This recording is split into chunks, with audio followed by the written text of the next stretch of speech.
Bomba Aïcha, une commerçante à succès.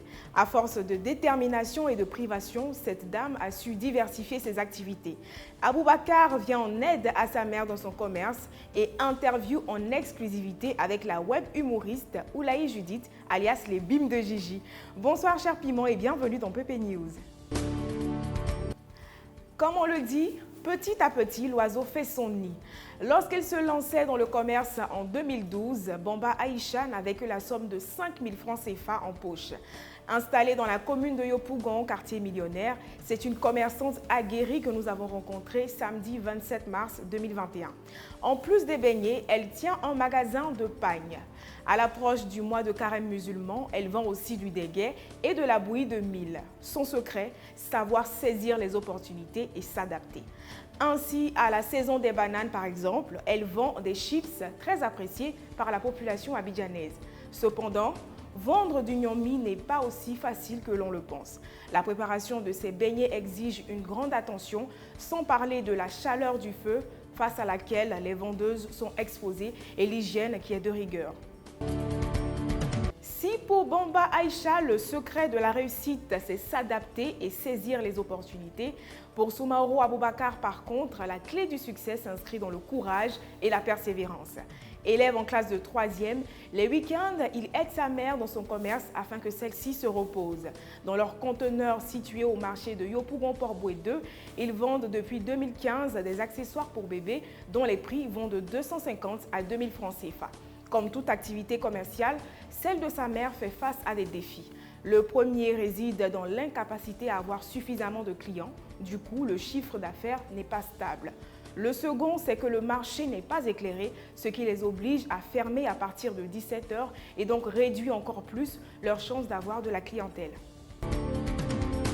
À présent, direction la commune de Boaké pour découvrir l'univers de Kofi Mermoz, propriétaire de l'atelier de peinture et calligraphie Magique Décor.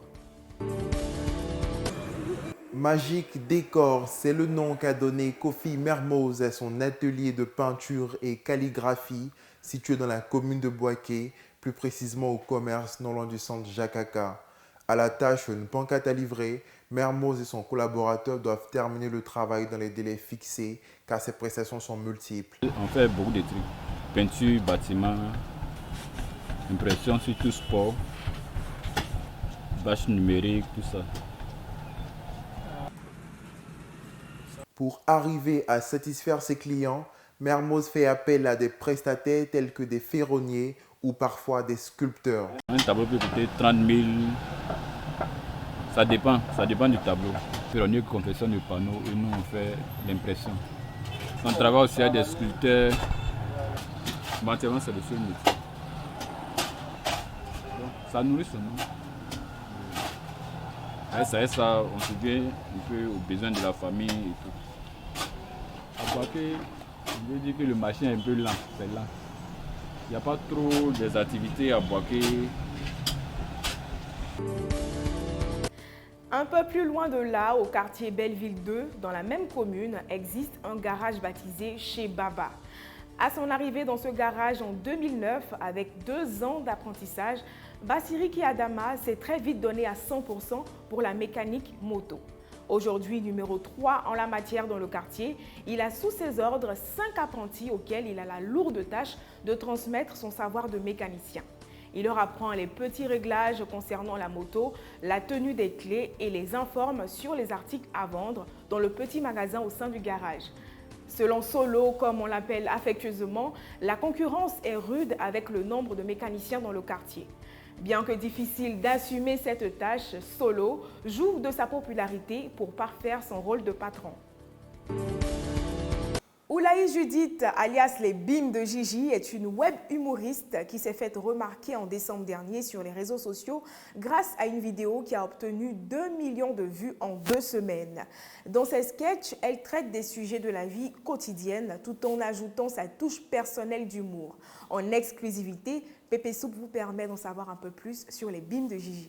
Je pète quelque part et puis un événement peut en train de se passer. Directement, j'ai dit, mais pourquoi pas prendre cette histoire pour faire un sketch avec quelques modifications. Voilà.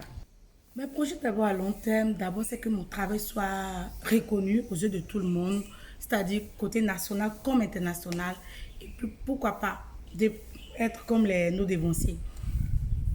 C'est ça. Je vous réserve plein de surprises pour cette année 2021. Soyez branchés, c'était les BIM de Gigi. Restez branchés sur Pépé Soup. Trop de trucs. Ciao. PP News, c'est terminé pour aujourd'hui. L'information continue sur ppsoup.com.